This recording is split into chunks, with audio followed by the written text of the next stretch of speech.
We're going to talk about red flags to look for when looking at different adoption agencies.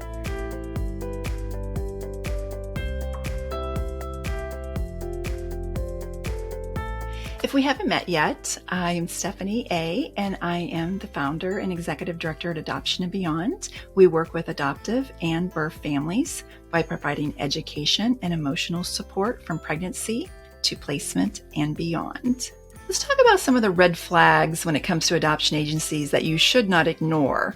So the first one is their emphasis on money. Now, yes, they should share their fees and they should talk to you about the cost, but they are just very much wanting you to hurry and make a decision and send a lot of money right now before you lose an adoption opportunity. And their emphasis is very much on money. Another thing about money is that they require a great deal of money up front when you join their program. That's a red flag to look for, because if you happen to find another adoption opportunity somewhere else, you've got a lot of money tied up with that other agency. So just know that you want to just kind of look out for those red flags. But the biggest one is they're wanting you to make a decision very quickly, and they're focused primarily on just the money. Another thing to be aware of is how they talk about the birth families. So first of all, do they call them the right names? They're expecting parents before they deliver, and they're not birth parents until after that decision has been made and they've signed their paperwork.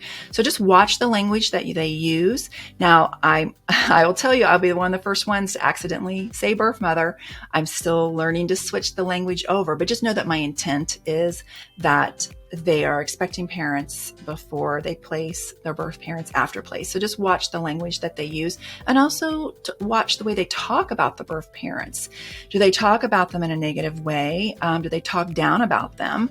And because that's really going to indicate the way that they treat the moms. And you're going to want to really make sure that the expecting mom of your child is treated well, and that she's making this decision freely and voluntarily, and that she's treated with the most respect possible. Also look for how the agency does matching.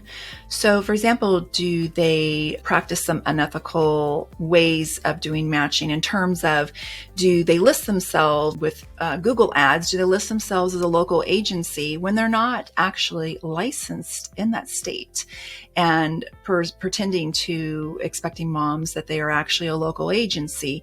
So you're going to want to watch out for these unethical things that they do, and trying to be able to find you an expecting mom, and being able to bring those moms in under the false pretense that they are actually a local agency licensed in that area, and that they're advertising in states that they're not even allowed to advertise in. So be watchful of agencies who do those kind of practices. Or actually, I shouldn't even call them agencies. Adoption professionals who do those kind of practices. And watch out for adoption resources who have very limited post-adoption support for you or the expecting parents, because it's vitally important that you have the support that you need for not only you, but the birth mother when after placement, because both of you are going to need a lot of support. It's not just, like for example, at Adoption and Beyond, our name says it all. We're there beyond the adoption, but not all adoption professionals are there, or sometimes adoption professionals are only there for 6 weeks, and you can only reach out to them for 6 weeks. Same for both you and the birth parents. So find someone who's going to be there down the road and in the long run, who's going to be there to support you and the birth parent after placement. So these are some of the red flags to look out for when looking at which adoption professional that you plan on working with. So I want to thank you so much for watching, and I want you to rest assured that you're in the right place to receive the advice that you need to have the kind of adoption that you're hoping for. Thanks so much. Bye.